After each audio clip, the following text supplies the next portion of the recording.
weekend is nearing, and we certainly appreciate you checking out the Sportsline Podcast on the CHCH media platform. As always, athletes, teams, broadcasters, and sports executives from the Golden Horseshoe, well, always, they are our focus, and never in the budding history of the Sportsline Podcast have we had someone with this much experience. So much so that if you are watching on YouTube, we're going to show it all to you. With over 45 years of experience in the CFL, NFL, NCAA, USFL, Major League Football, and the Arena League. Well, there's a reason why Michael McCarthy is wearing so many rings on his fingers. Well, in the minds of many, his ability to build winning teams based on evaluation and acquisition of talent, and doing so within proper financial boundaries, is unchallenged. In Hamilton, he was a key member of football operations and player personnel for those Tiger Cat teams that were Grey Gup champions in 1986. And, oh yeah, you got to go all the way back to 1999. Mike McCarthy, I consider you football royalty, and I'm not trying to embarrass you here, but you put in a lot of time and certainly have had a lot of success. Thank you for joining us here. That's why I've been married for 46 years. I was never home. I guess so. Yeah. You're always looking at talent on the football field. Yeah. And Yeah. I'll tell you, first of all, how you doing? Good. Just, the bones are getting a little more stiff and, some muscle pulls now that you didn't get before, but I'm getting them all fixed, so.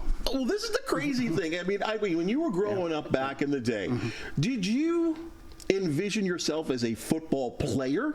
Yes. I mean, that's what the purpose was. I came from a very good football high school, Rome Free Academy in upstate New York, up in the Adirondack area. And we were one of the winningest schools in North America during the history of the school. And that was the whole thing. Just win, baby, is what the line was. It was all about winning. It didn't matter what sport we were at. I was a football, lacrosse, wrestling guy, and then rugby in the summer, and summer lacrosse.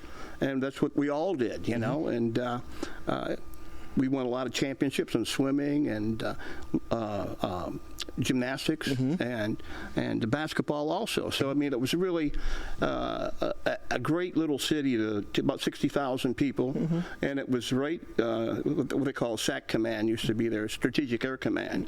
They were the B-52s that would fly every 12 hours, come down, and they circle around Canada, right over there near Russia during the Cold War. Right. And then they'd land at noon and take off again. Another wing would go up at midnight. So we got to know athletes from all around the nation came to Rome because their dad was in the Air Force. So they would come in. We may have Bubba, you had you for 2 or 3 years. You might have been 1 year, and your dad got transferred. So there goes another good one. You know what I mean? So it was like that. So a lot of friends around the country. Then going to school in Kansas and play football out there in a small college, and then going to grad school at Oklahoma, and then getting on the coaching staff was the door that opened me into everything, because that's where all the NFL scouts were going. Met them all, met GMs and stuff when it was 20, 21, 22 years old. So, and learned how to break film down. And eventually I got on the coaching staff. And the year after I was on the staff, I replaced a guy named Mike Shanahan. Mike was a working assistant coach, but he was on one of the 12 coaches. You could have 8 full-time, 12 part-time. Usually, you ran the dormitories. You worked in the weight room. I mean, you did a little bit of everything. And Mike left in 76, December 76. They took me to the Fiesta Bowl in Phoenix. Okay, we went to the Fiesta Bowl, the University of Oklahoma, and Shanahan was there with us. He had an interview with Northern Arizona University, and they were looking for a receiver coach. So Mike's from a football family. His dad, was a big-time high school coach in Illinois, and so he went on and left. So his position opened up on that 12. So I'm already in grad school. I've been helping out with football, just working for nothing. Maybe they give me a lunch or something every day or something. And then I went home from there to see my parents, because I hadn't been home for a while, and in New York. And my wife now was in Wichita in medical school. So, it's like okay, we'll go back home, both of us, and then I'll go back to Oklahoma and finish my degree, and then, go to look for a real job. So I go out and see some friends on the East Coast. Well, after all this, Coach Switzer's been calling my house, my mom and dad's, Barry Switzer, okay. my parents' house, looking for me because he wanted me to get back there because recruiting was starting, and Shanahan. He says, well, I'd replace Mike Shanahan. So I got his position. And I'm running the athletic dorms. And with all sports, had the basketball players, the gymnasts, Bart Connor. Bart was, we all knew each other, Bart went on to get many gold medals, Olympic gold medals, and married somebody named Nadia Comaneci. Yeah. So that was, and we had all kinds of basketball players and a lot of good baseball players, too, Oklahoma. Because Mickey Mantle was just from down the road there, and the Mantle kids were. I recruited his nephews to play at OU. It was one of my stops up there in the northeastern corner of Oklahoma. So, but it's all been one thing, and probably the greatest thing I could take from there was Coach Switzer said, I know it's about year 2. I was there for 4 years. And he says, Mike, how do you like it here? I said, well, okay, we have great coaches. I mean, we were winning. You just won a couple national championships. We've been Big 8 champs every year I've been there. Going to Orange Bowls, went to all these things, And I go, we got great coaches. He goes, let me tell you something. It isn't the coaches, it's the players. We got the best players. So that's that's what you focused on with recruiting, and then we would spread out now. We were going to California now. Then we were going to Florida. Usually it was just Oklahoma, Kansas, Nebraska, Missouri, Colorado, New Mexico. But now we made gone totally across the United States, so and Canada too. So And what's amazing to me is, okay, so you're fully entrenched in football operations at this point, and I guess you've decided right now that I'm going to be an evaluator of talent. What I need to ask you is a pretty dumb question. Can you look at someone, or at least, I don't know how much you do it now, I know you do a little bit, but in those days when it was mass recruiting, could you look at a player and basically within 10 seconds know yes, no, yes, no? Pretty much so, yeah. After being at Oklahoma and then playing college football in Kansas with a mixture of Texans, Okies, Kansans, Nebraska kids, Missouri kids. So we had a bunch of kids from Long Island, Sayville, North Comac, Islip, East Islip, all there at this little college we were together. So we were mixed in with that, that bunch, and then you get to the Kansas kids, and they get, the weekend football season is over. Hey, Mike, you want to go ride some bulls? And I go, what do you mean? You're down the fairgrounds? Yeah. You mean like bronking bulls? Because So I did that. This guy got kicked in the back of the head and got about 30 stitches. But that was okay. Maybe it's stunted my growth. I don't know. That kick in the head. Right. But that's the kind of thing we would do on a weekend, and or go hunting, or shoot guns, and go out in the woods. And so how do you get to Canada? Okay, it was.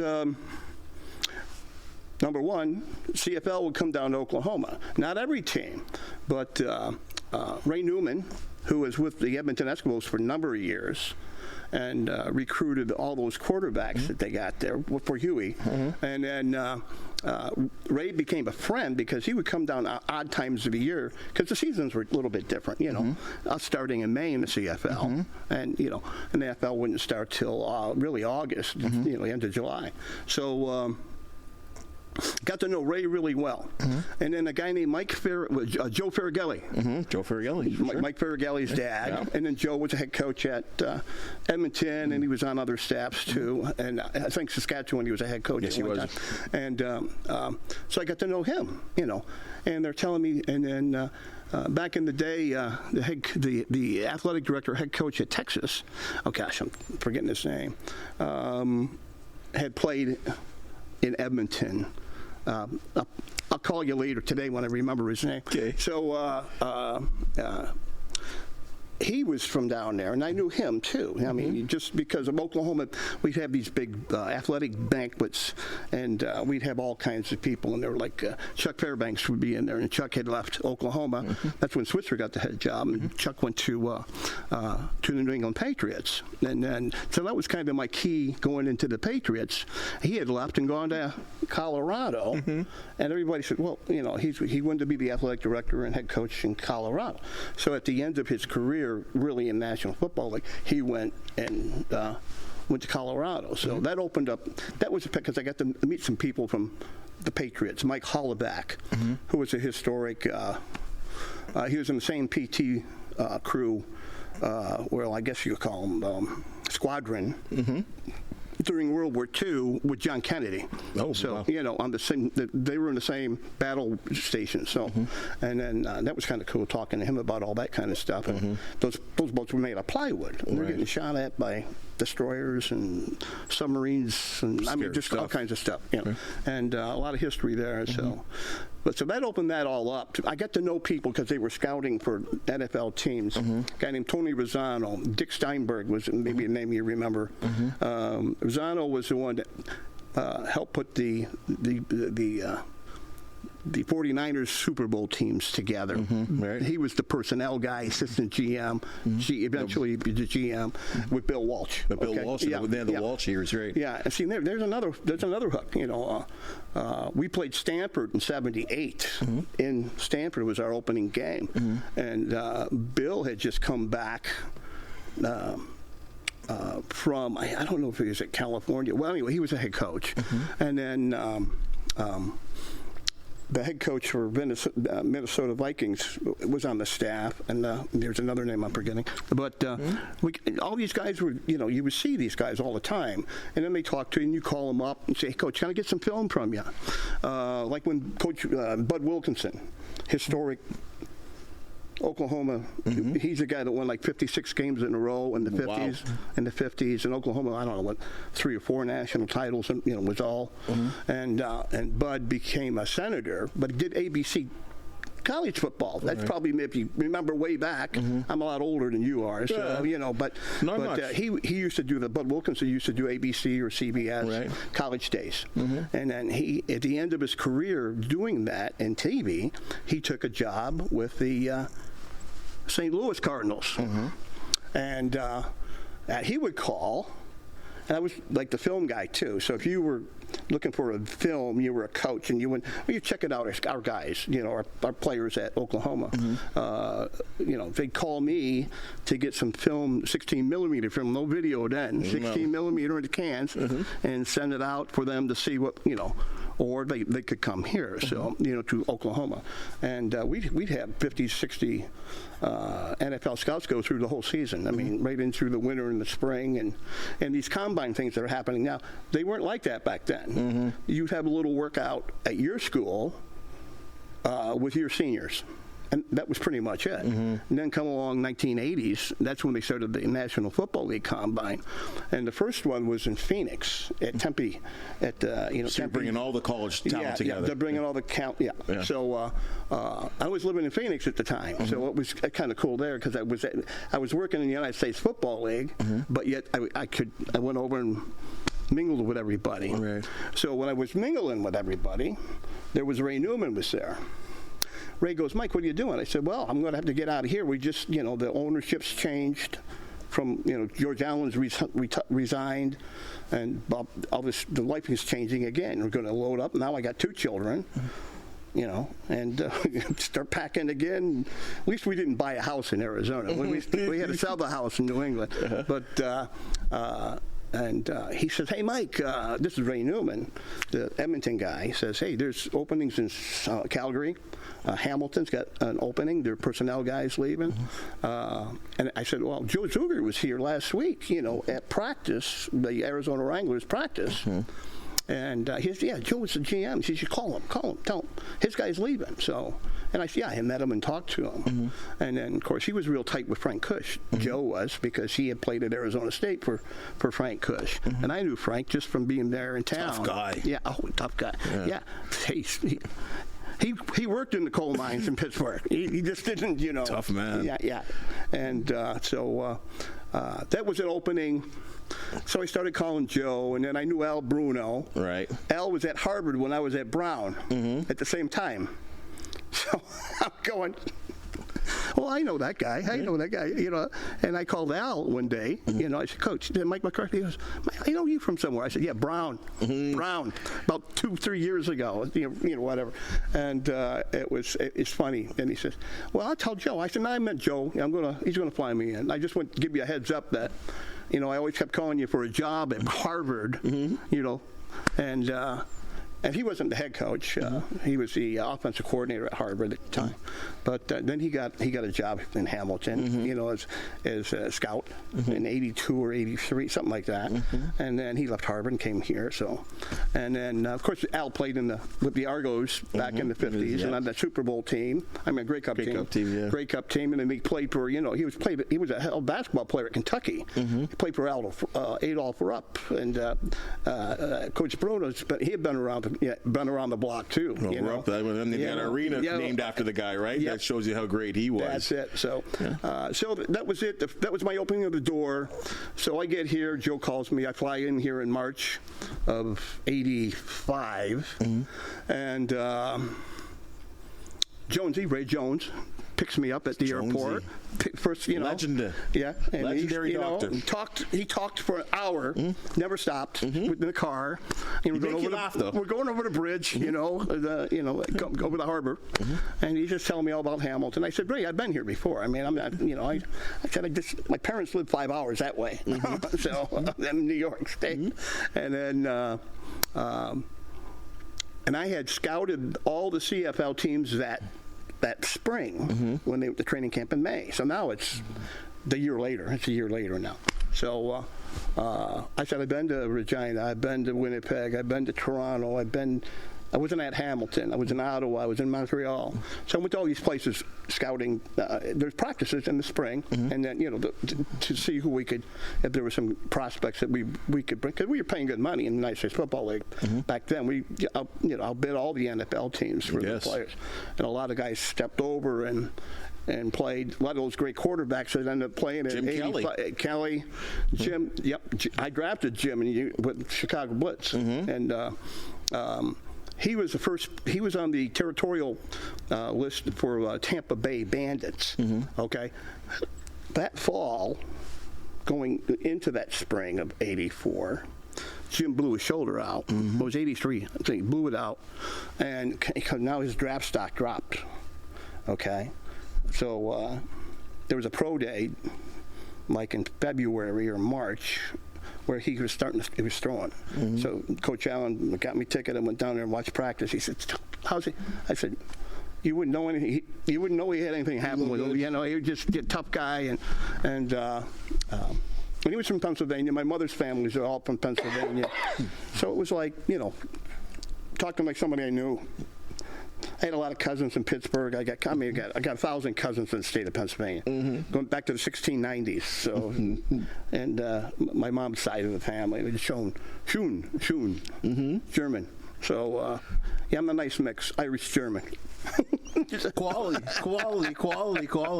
So that got me going, and then to get back, you know, just knowing people, calling. And I said, can I help you out with any people you might be looking for, you know, put on your neg list. Like, I know about the neg list and all that kind of stuff. So Joe flew me in. Ray picked me up. And I was here for maybe 3 or 4 days, just showing me how everything works here.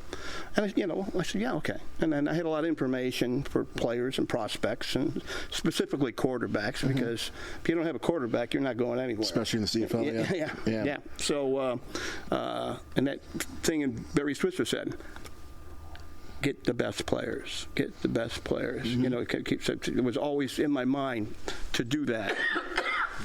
So that was the start, and then I brought a computer system with me that I had used in the United States Football League, and it was a big printout where I could put your name in there, and then like a spreadsheet, like a spreadsheet, and it was the old, it was like the IBM ones, not like no desktop computers. No. I mean, we're talking these right now, right? You walked into a room and it's like a machine in there, and it's the size of the room, So, and that all started at Oklahoma. So I worked with the computer people there to do the breakdowns after we what they call padding. And this is a Belichick term now. He uses that term, but he learned it from his father. You're watching video, you're watching film, and you're all just taking the everything that happens on that. You're watching all 22 guys. You're watching all the 11 guys on offense, right? 11 guys on defense, and taking notes. You just draw every line, every in, every out, every go. The traps. I mean, everything. And then you're evaluating the player at the same time. Oh, this guy plays a little too high. So when I did scouting reports at Oklahoma, that really opened me up to scouting and evaluating personnel.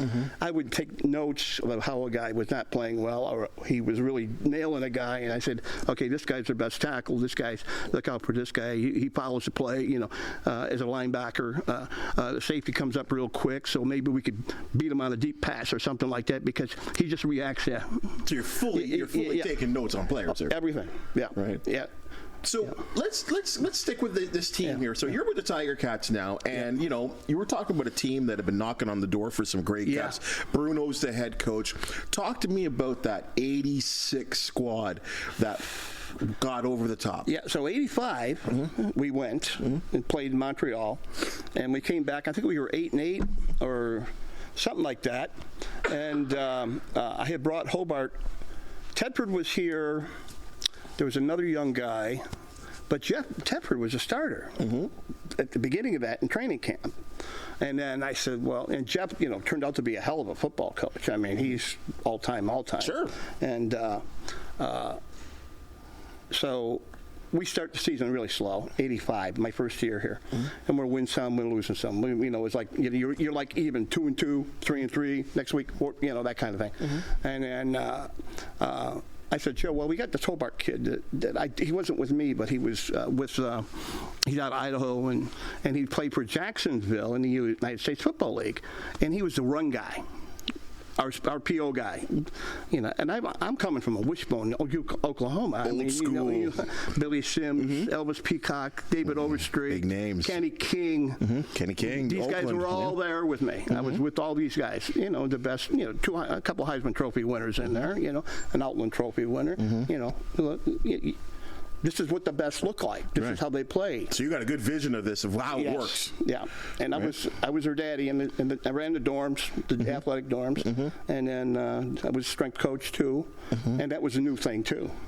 That strength coach association was just starting, and a guy named Boyd Epley up in Nebraska started that whole thing, and it's turned into this monster thing now. So so you bring in all that stuff to Hamilton, all that knowledge. Yeah, and then. It was like, okay, you're not the GM, you're not the head coach, so just slow down a little bit. I'm just saying, hey, I like to win. I just come from the USFL. I went to two championships and a playoff. I said 3 years, Chicago and then Arizona, and then I was at Oakland for the spring. Right. And then they changed ownership, so I said, hey, this ain't going to work. So, my God, and Vince Lombardi's son took over, Vince Jr. Right. Me and him didn't get along. Right. It's all right, though. You're not going to get along with everybody. No. Right. He's got the Italian temper, and the Irish part of me would come out every once in a while. So I wasn't worried about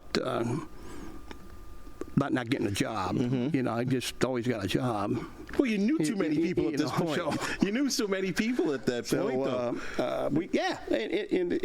It is who you know, and what you take to when you're around people like that, or even you hear people you work with in the studio, or you take a little bit when you go to a next job. You take a little bit of that DNA from who you were working with. That's how you learn, and that's how you learn. And so I got a little. We call it the scouting tree, or the coaching tree, or broadcaster tree.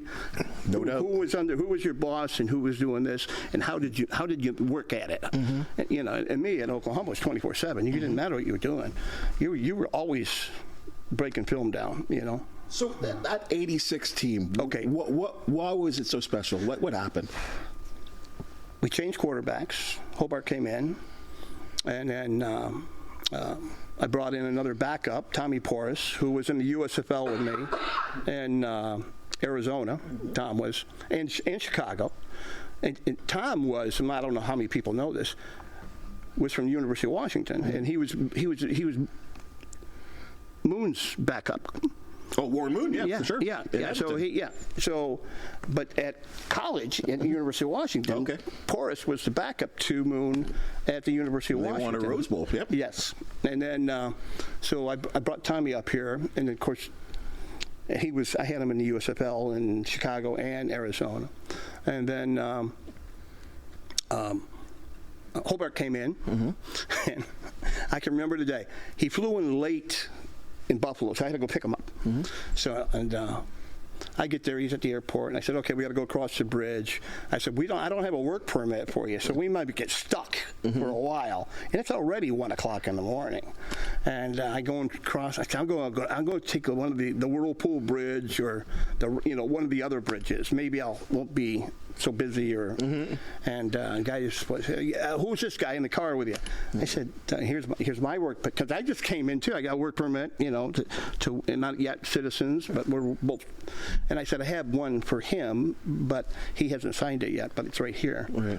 He said, have him sign it, and then I can let you go across the bridge. Thank you.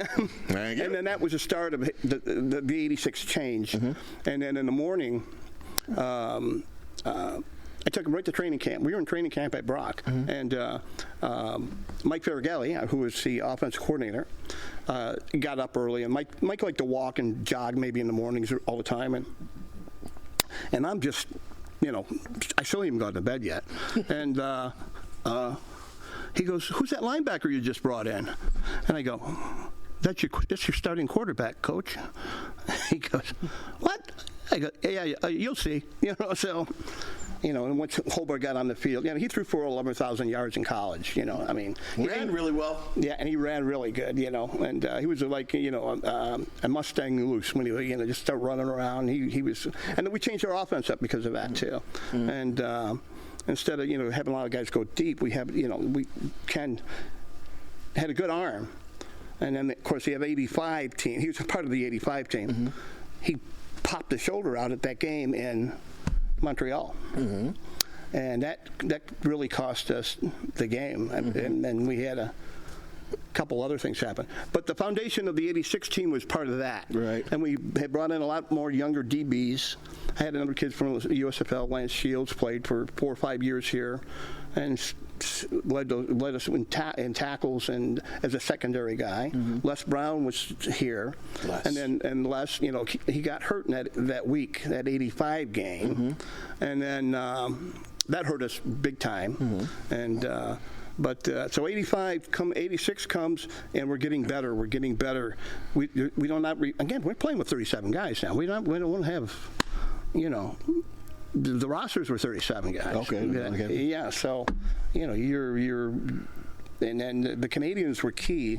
All your Canadians are key. You got to have your best Canadians. Still to this day. And it's that's the lifeblood of the Canadian Football League is a Canadian player. And now we're getting so many different nationalities coming in for the global thing, which is fantastic. I have no problem with that. Okay. That's they're all Australian punters. Yes, they are. I can't. I'm working with somebody in Australia right now, but I can't talk about it until it's all done. So, but so that was the start of it. And then I brought Mike Kerrigan in too. And Mike, I had seen when I was with the Patriots. That's right. When he was playing at Northwestern. Because he's backing up Grogan, I guess? Steve was still there, yes. Steve was there. And then Matt Cavanaugh. Pitt, out of Pitt. He became the starter. Okay. And then East, was that before Easton? No, before Easton. Okay. Before Easton. I drafted Easton out of Illinois. in that USFL draft in '83, along with Kelly. Yeah, with the big one. That was Kelly, Marino, O'Brien. Blackledge. Yes, Blackledge. He went number 1. Yeah, his dad, Kent State. His dad was a head coach at Kent State. Good guy, really nice guy. Still talking about that class to this day. Yeah, and so that was the start of what was going to happen in '86. And then we had traded for, actually just picked them up for nothing, Miles Garrell, play left tackle. And we had made a trade with Toronto for John Milanowski. Okay, so now we got two big guys, big tackles. Okay, and Miles was so athletic. I mean, I still don't know why he was not in the National Football League. I would have, this guy needs to be him and Walby. Right. Both. Another legend. Bring him. Let's get him down there. Okay. Well, a couple guys were always going to fit through. They're just. Yeah, well, sometimes the personality. I don't want to play in the United States. I mean, that could be what it was. Right, at that time, too. But it's guys that he had all the skills. I mean, he was on the kickoff cover team, Miles. No, you got 310 pounds running down the field, and you're a running back. You're the return guy. It's like, a fly hitting the wall, So, but Miles was fantastic, and John was smart, and a Michigan State guy, but a Canadian guy, and now he's a Tim Hortons king. He's got a lot of Tim Hortons too. Yeah, we got a lot of guys, Andrew Grigg and Walter Bender, and Walter Bender was another guy. In '85, '86, he showed up for us. He really came through for us. Because Johnny Shepard was the running back. John Shepard. And then he got some injuries. Okay, he just couldn't stay healthy. One of them years we can't stay healthy, and it just drives you nuts when stuff like that. You always want, I got to replace him. We got to replace him. And then finally we let him go after, But I think it was '87 we let him go. He put in some quality years. He sure did. He certainly did. Tough guy. Now let me ask you about this, because I think this is something that gets highly underrated. We'll say. So you've had success now with the Tiger Cats. You guys win a Grey Gup. You make the move to the Toronto. You're doing double blue now. You sacrilege you. I know. Right? I know. But you become an Argonaut. Of course, you got to sign me. I know. Well, maybe it had something to do with the money, because a guy by the name of Bruce McNall, John Candy, and Gretzky. I was there before that. Okay, I know you were there before that, but the things got good then. Yeah. And that year, 91, before... Yeah. Starts off with a bang. Now, everyone talks about Shohei Ohtani. Had he come to Toronto, would have been the biggest signing of all time in Toronto sports history. I argued with a lot of people that I said, okay, I don't know if this is going to happen or not, and maybe it would be. But in my opinion, the greatest, most shocking signing of all time in Toronto sports history is Rocket Raghib Ismail. A guy that Westchester, Pennsylvania. A guy that finished second in the Heisman Trophy. Arguably, or not even arguably, he at the time was the most exciting college player we had ever seen. If he had stayed in school, he would have won the Heisman probably the next year. But we'd never seen anything like this, a kick returner like this, especially with his size, at Notre Dame of all beautiful places. Yeah. And he's expected to be a first round for sure in the NFL. See, New England had the pick. Okay? New England had the pick. So New England had the pick. Then they had...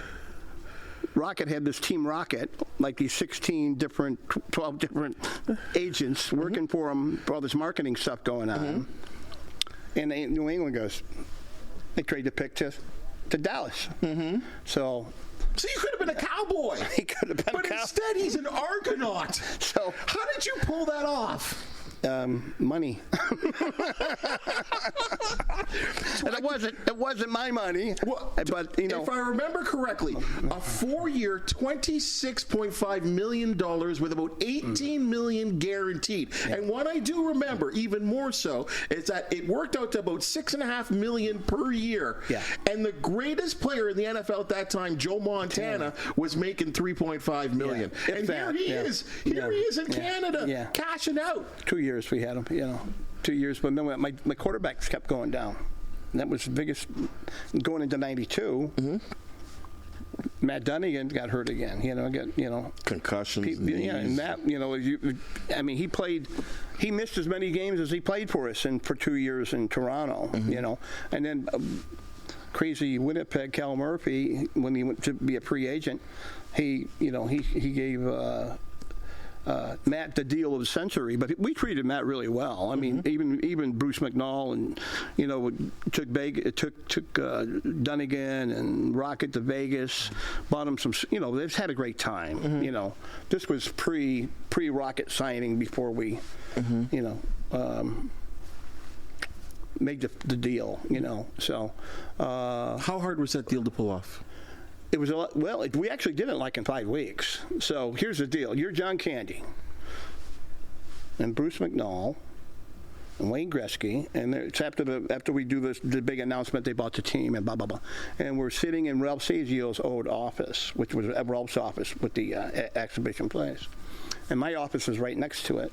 You just open the door up. And he goes, Mike, come on, you got a minute? I said, yeah. So this is before the Rocket. This is the start of the Rocket thing. And then McNall goes, well, who should we really want to make a big bang here? I said, I get it. I know that. I said, you and I talked about that, Bruce? See, this all was going on the year before, but I couldn't tell anybody about it. With Harry and selling the team to McNall, okay? Candy and Gretzky came in later. Yeah. Okay. But we had been communicating. And Bruce had an agent, and Harry had more than attorneys, more so than agents. Mm-hmm. And I was kind of in the middle of all that, And then because I had to take over for Ralph, because Ralph took off, he retired. He hires me, and one day he goes, "Hey, Mike, can you give me a ride home?" I said, yeah. I said, what, you don't have your car here? I had to turn it in. It was something from one of the car dealerships in Toronto. I said, okay. I said, I got my van out, my caravan, because I got kids, I got the caravan. And he says, help me pack some of this stuff. I go, where you going? What are you doing? He said, oh, I didn't tell you yet, did I? I said, no, I'm retiring. He says, you can do all this. You're okay. You can do all this. Harry likes you. Now you get to take them home every night, like I've been doing for 4 years or 3 years, whatever it was. And I said, I was dumbfounded, I just got the job 5-6 weeks before, I mean, and this is in 90, in 90. So I went through the whole season as the acting president. We had a guy that was part of the Exhibition Place president, and he tried to do it, but he couldn't do it. He wasn't a football guy. He wasn't a sports guy. Mm-hmm. So I just wrote it out till the end of the next year. Until 91 came. So, but they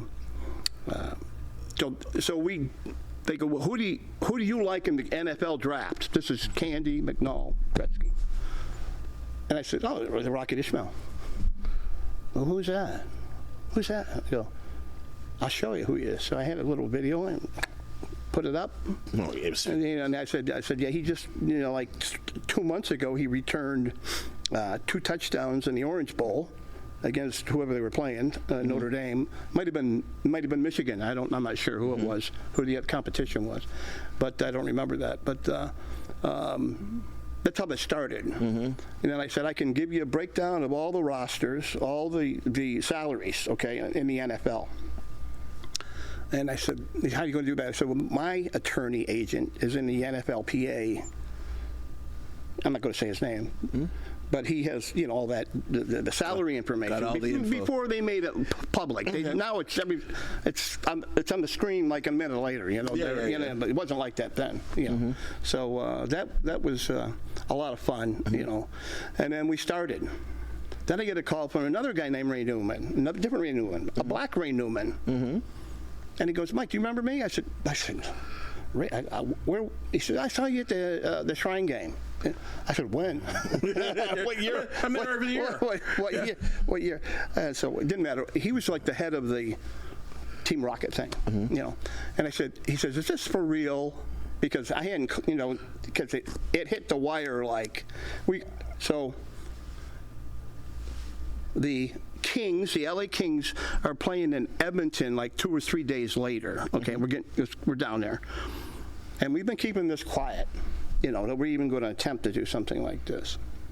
And I said, we got the money to do it. Number one, you got the money.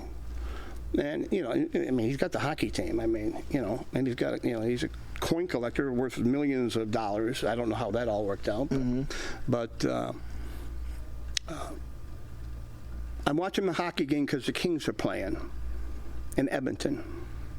This was like a month or two later, whatever hockey season.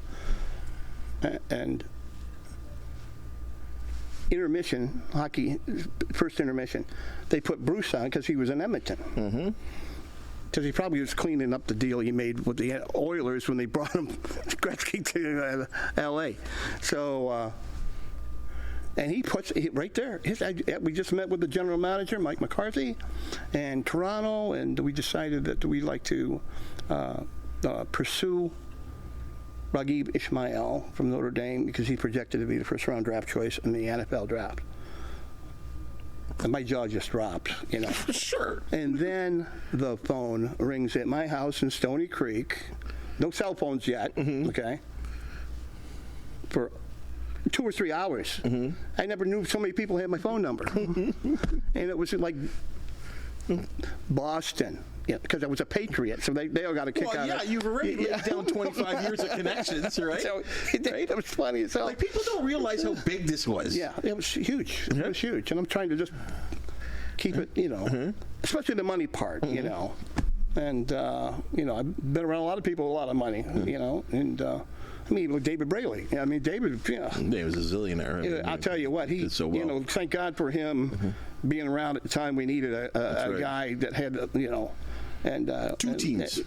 Two teams. And then helping out another one day nobody knows about. Right. Okay. There was a little backdoor stuff going on, he's fantastic. It's a shame we lost him. What he's done for McMaster as well. So he calls me.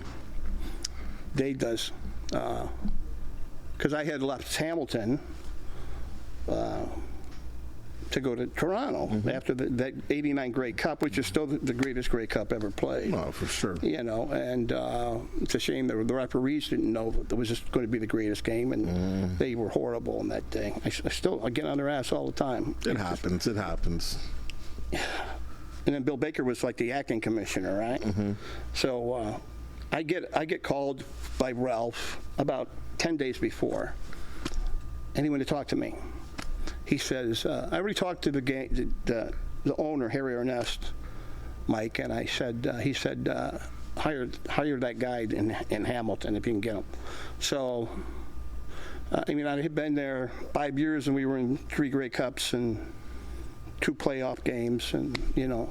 No, there was success. So it was, you know, just a shame that we didn't win them all, you know. So I went to 5 Grey Cups with Hamilton and won 2. And then I went to, I've been to 9 Grey Cups, and won 5. So, yeah, whatever. But that day, Braley calls me, and then my phone, and he said, hey, Mike, I was going to, you know, offer you the job as GM. And I said, I wouldn't do that, David. I said, that was Joe.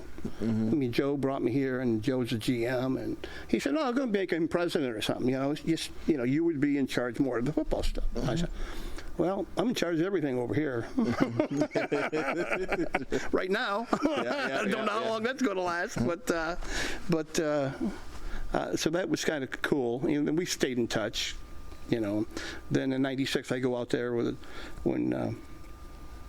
they sold the guy that owned the BC Lions, and that was '96. It makes me president, and I'm trying to get an owner for the team. Comrie, Bill Comrie. Bill Comrie. Okay. His sons played hockey. His boys. Yeah, that's right. I think one of them's still playing. Someone, or one of his, maybe it's his. I think that had something to do with the brick. He owned it. Yep. Yeah. Okay. Yeah. Yep. So Bill, he was a good guy to talk to too.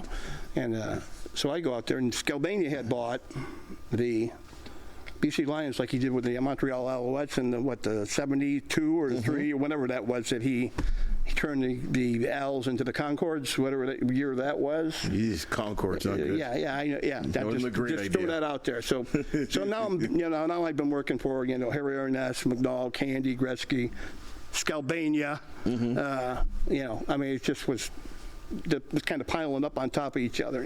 So just how funny that all came down. All the money that these guys had or didn't have, and you could do some things you were able to have that flexibility, right? That financial flexibility to get some players. So let's go to 98 here, okay? So you had the success here in 91, the late 90s, the late 80s with the Tiger Cats, and the Tiger Cats. Let's be honest, they were going through some hard times. Yes, they're going through some really, really, really hard times, and then you check in, reappear with the Tiger Cats, and it all starts with the acquisition of the likes of Coach Lancaster, McManus, and Flutie, and things changed. But we had the foundation, though. So even though we were a very poor winning team in '97, we had some of the better players on defense in the league, and we had our offensive line was pretty good. Things were getting, because I was getting guys from the United States Football League, the original. Then the NFL Europe started. Okay, so then we were getting a lot of our players we had signed were going on that option year. If they signed a one-year option, a one-year contract, all contracts have an option. So that option year, because we owed the NFL money, I don't know, $5 million or something, from other, like bailing us out during bad times, and which was great. And that was, it wasn't Roger Goodell, it was the other guy, the other commish down there. Talibu, yeah. And then they go, well, we want to hire Lancaster. Okay, so this is when I come back from being out in BC. Okay, and Grant McDonald owned the team. So in '97, I ended up being the guy because they fired, Sudgy got fired as the head coach. Urban Bowman's hired. He's on the staff. And then the end of the season, McDonald and Grant said, okay, Mike, hey, this is what we're going to do. Can you go out? And I said, well, I heard a whisper about Lancaster getting fired or going to leave the Eskimos. Because, I mean, him and you were lifetime friends. They were teammates. But something went awry there. I don't know.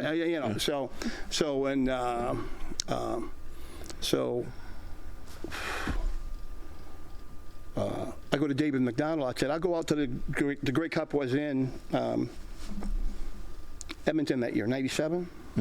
And I went out there, and David McDonald went out there, and I was having the GM meeting, and I said, Hugh, can I talk to you? Because he was sitting there too. And Hugh had just come back too. He'd been bouncing around the USFL, the NFL, went to Houston for a few years, and then came back more of an administrative role with with Edmonton.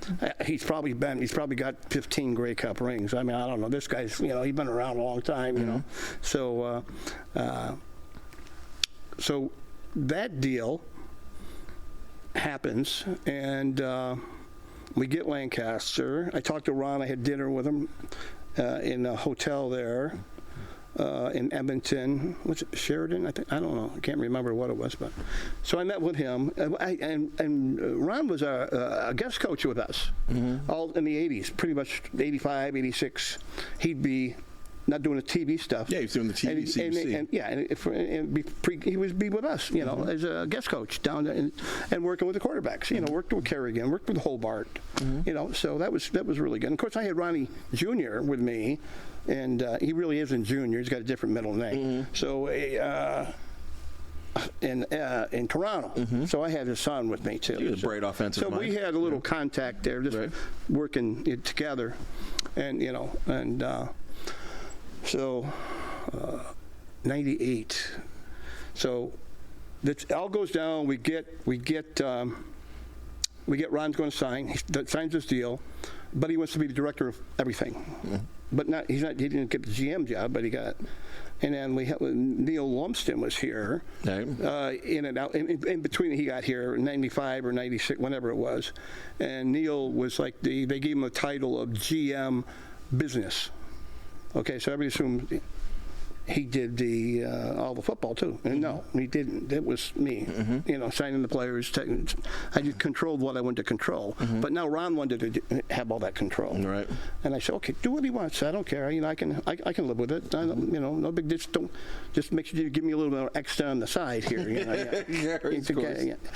Pay me. They go, I got you. I said, okay. But the key was both Flutie and McManus were free agents. And that's where that started. Now here, my Brown University connection, Darren's oldest brother, Ed, was our backup quarterback at Brown University. And turned him into a wide receiver because he wasn't that quality. He wasn't what his other younger brother was, Dougie. So I kind of knew the Flutie family from that year and a half I had at Brown. And we tried to sign Doug at Brown and offered him everything we could offer him in the Ivy League. And he was right there at Boston College. He wasn't going nowhere. Even though he was the 7th quarterback on the roster. Everybody knew this kid can play. He just, do you have the balls to put him out on the field at 5'9" or 5'7", whatever? He could whip the ball. And his hands weren't tiny for a guy that's only that tall.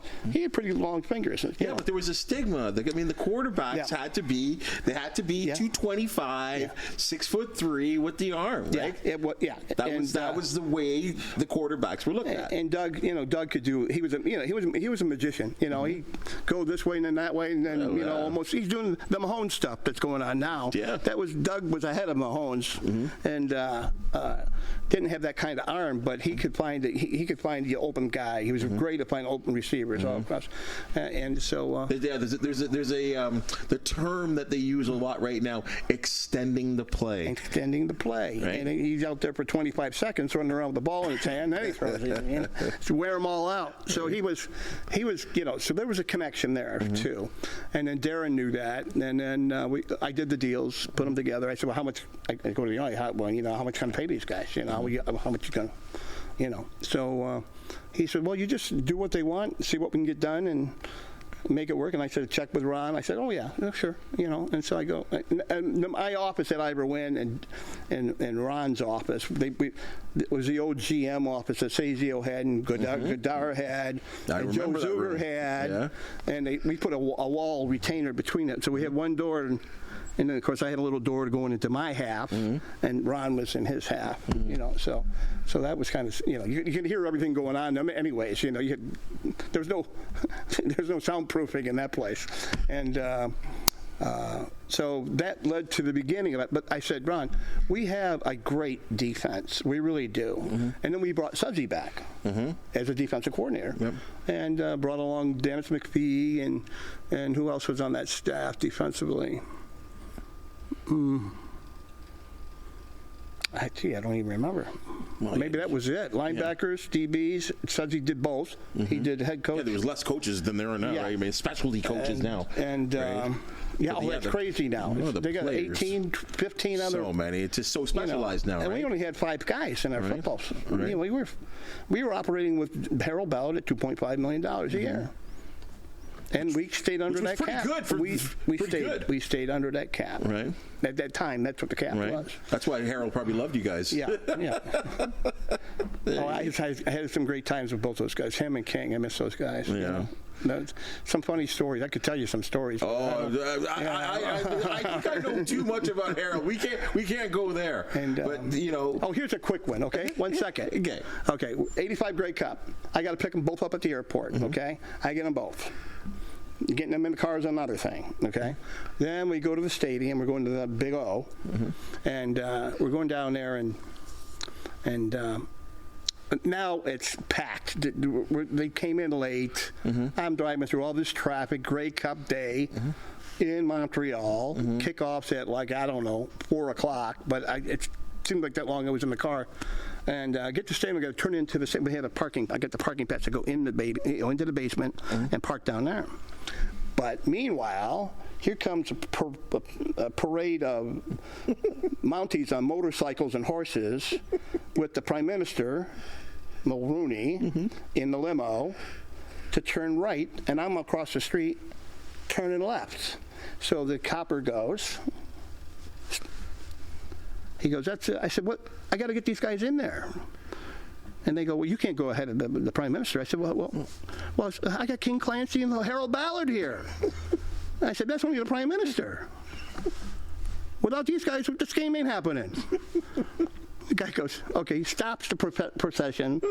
I'd make the left turn, and I go in there, and King goes, Mike, wow, you must really know somebody. And I go, he was such a sweet guy, and it was funny, and I'm just going, I started crying when I think about it, and then we lost him in '86, but it was horrible. But that was one of the funniest things I ever.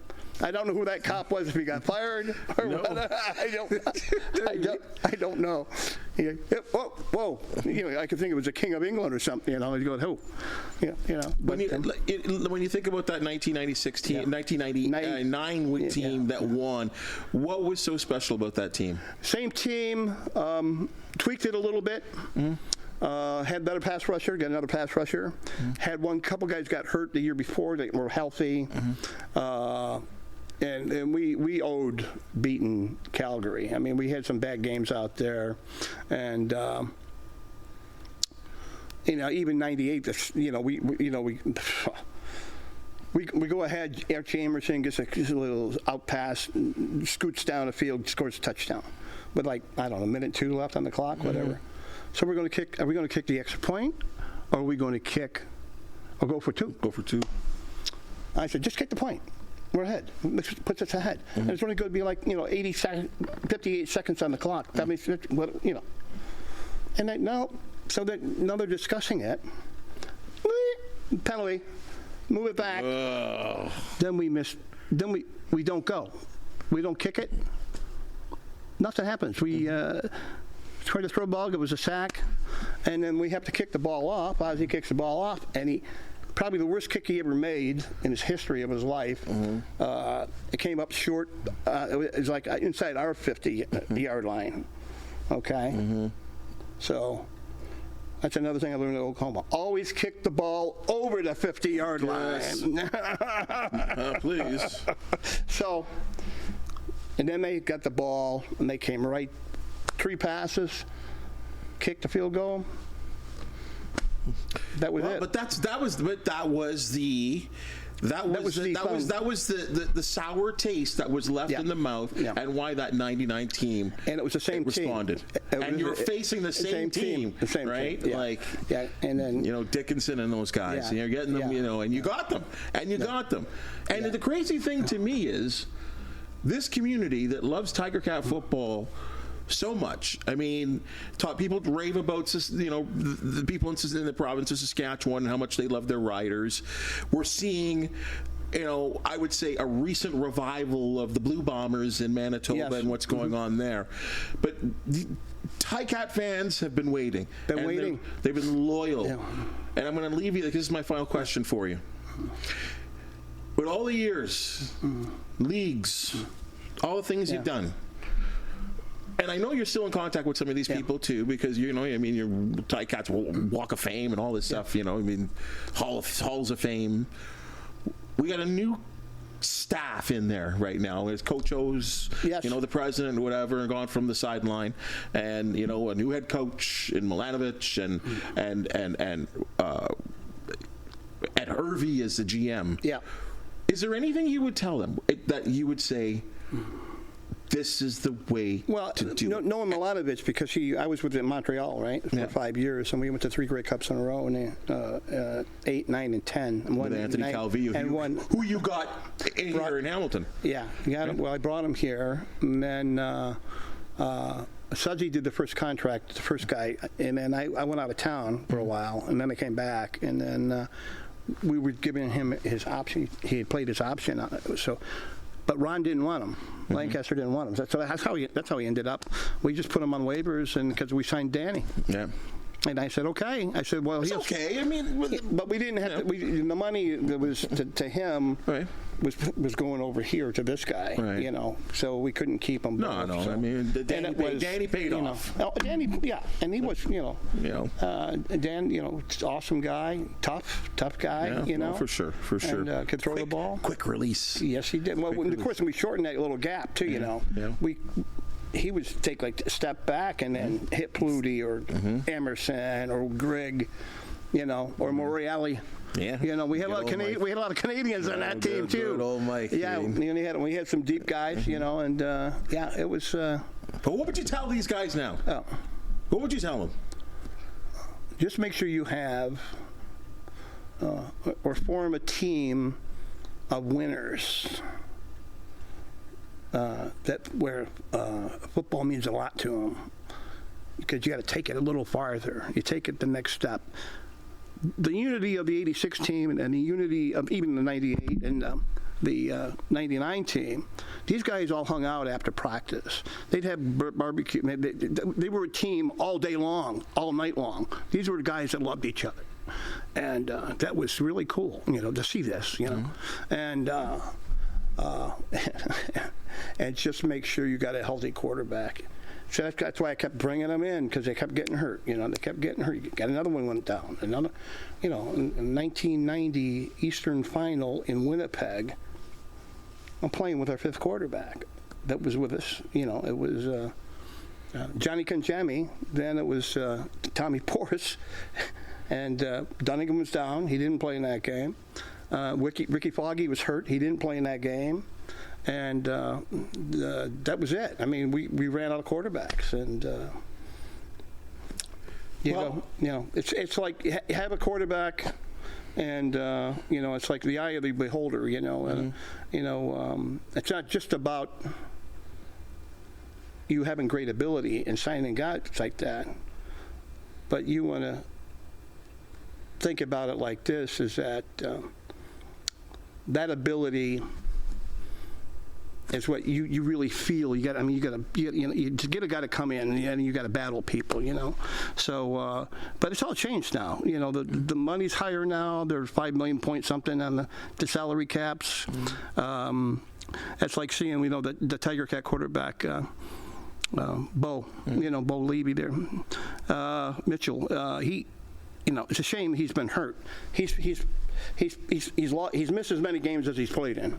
He's like that was a tough year for him last year. That 50% played, it hurt.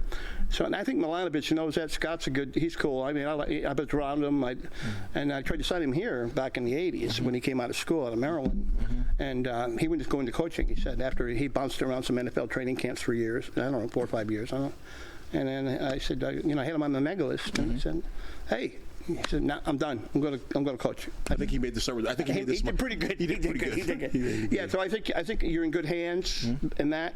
And Orlando was part of. I scouted Orlando at Western Washington State University. How good was he? He was good. He was a whole team. I mean, he was special. He was special. And then I had him on the neg list at one time, and then I took him off because of something. Then he signed in Ottawa, and then we got him back. And a couple years later, 4 or 5 years later, whatever it was, and so it's about and you want people that want to be here, and this is a great town because we're so close to everything else. You got Toronto here, but then you got Detroit, and then you got here's Buffalo, and then you got Syracuse, New York, and you got Albany, Boston. I mean, you're on that throughway. You got 401 and the QEW and the I-90 and going anywhere else. Yeah. So it's great. It's a great recruiting area. People, the Golden Horseshoe that's what we have, some of the finest athletes in the United States and Canada and North America, and the coaches that coach them it's all about them because they're the guys that are training these kids and getting them ready to go on and become professionals if that's what they want to do, So it's an eye of the beholder, And again, you can't always get your own way, right. And I mean, sometimes I'm an a-hole just because I'm just I was the little guy that grew up and I grew this way and got strong, and everything else. But I knew I had a tryout with the Dallas Cowboys, and I said, it's like, I said, okay, until I put the pads on. No, we don't do that, with a tryout. I said, well, that's the best thing I do is tackle people, so whatever. But you learn to. I get so many little guys coming up to me and going, hey, how do you do? I said, well, get in football ops, do something else, because you ain't going to play pro football, son. I didn't used to say that to kids, but now I do. I just let them know up front. Yeah, right? Tell them the reality. And I've been doing the football camps, some around in Rochester a couple weeks ago, and had over 100 kids over there. And they were all college kids coming out, all U.S. college. Some of them flew in from California, Nebraska, Idaho. I was a guy from Idaho, a couple of kids from Kansas. And at this camp, we had a pro-level camp. I just helped the guy. I know the agency owns it, and I just help them out and do a lot of stuff. And we talked to the kids afterwards. And we had a guy from the Kansas City Chiefs there came over for the camp, and a guy from Calgary, a guy from Edmonton. And it was good, to see we had other pro personnel people there that are really looking at the kids. And we would tell the kids sitting there on the gym floor, this is what you need to do. And this is how hard it's going to be to get there, okay? Right. Because you really have to dig down inside, and you got to have the size, you got to have the speed, you got to have there's always an exception. There's always some guy that doesn't have all that, and he gets it done, and that's from all inside, from his heart, So it's been a good ride, and I'm not done with it yet. I'm still doing what I can do. Well, the best part about it, Mike, is you get to do it on your own clock right now. And that, after all the years of experience that you've put together and hearing some of the tales and how you pulled some of the moves off and some of the lessons you've learned, I think any person that appreciates football on both sides of the border certainly appreciated this chat. So I appreciate you coming in there and being so open and honest. And I mean, these are incredible stories. I mean, like you put together, 5 decades of work, and we try to compound it into like an hour. I know. I get Gabby too. My wife keeps going, well, just say what you want to say. I hear Robin. you, though. I hear you, but just because there's so much knowledge, and I can certainly understand that. But she gets on me, and the coaches I've worked with, here, and all of it. Yeah, all of them, you go back and just say, hey, George Allen. Barry Switzer, all the assistants, all those guys won 4 or 5 national championships. Then they go on and win a Super Bowl. Barry gets the Super Bowl when Jerry and Jimmy break up, when their marriage broke up, right. and Barry goes in there. But Barry coached both those guys at Arkansas. See, people don't even know that. He was the freshman coach for Jerry Jones and Jimmy Johnson at the University of Arkansas. Well, and that relationship, as you said, didn't go well, and then Switzer came in there, and then Switzer wasn't happy with Johnson, and now it sounds like they're putting up Johnson on the Wall of Fame, and everything's good with 81 or 82. Barry's now 83 or 84, and it's just it is what it is. But you said it, though. You said it several times. It's about the relationships that you make and maintaining those relationships. And that's why when I talk to a lot of people around not only the Canadian Football League, but the National Football League as well, too, that somehow your name comes up. So, again, appreciate hearing some of the stories and tells. I hope you come back again. Maybe there's some other stuff that we can talk about. But, I think I'm going to cut that little piece out there, and I'm going to send about your advice to this year's squad. Because for the fans, 25 years is long enough. We want a Grey Cup here, and I mean, because I look at the legendary tapes of the parades that you guys were a part of with the Argonauts and, of course, with the Tiger Cats, and we need that back in this time. Hey, just wanted to say, our annual AGM for the Tiger Cats is next Tuesday. It's coming Tuesday, and we're just reaching out to all our Tiger Cat alumni, whoever they are, to call us and go online, see, our Hamilton Tiger Cat Alumni Association, and then just Google that, and the email's right there. And then our golf tournament's at the end of the month on Flamborough, and go online for that too. And if anybody, and we're taking all comers. We're not taking just our alumni to the golf tournament. We're trying to mix all the fans with, and if you got a foursome or something like that. So that's all online with the our alumni association. I'll get that information up on our and that way they news. can just boom, because those are great stories and some great stuff. Thanks for joining us, my man. Thanks, Bob. Pleasure. Appreciate it. Okay. Oh, great Awesome. stuff. Hey, folks, that's your Sportsline podcast for the day. And as you've just seen and heard, well, we love talking to sports, especially with someone with this much experience. If you do know of an athlete, team, or event to promote the Sportsline podcast, do want to hear from you. Please hit the thumbs up, like, 5-star, and subscribe button. And while you're at it, be sure to enjoy the other podcasts CHCH have to offer, like Newsmakers with Louis Butko. And I know there's a hot new edition of Trending Now, just ready to burn out. Hey, for the talented people that make the Sportsline podcast possible, thank you so very much. And we'll see you soon.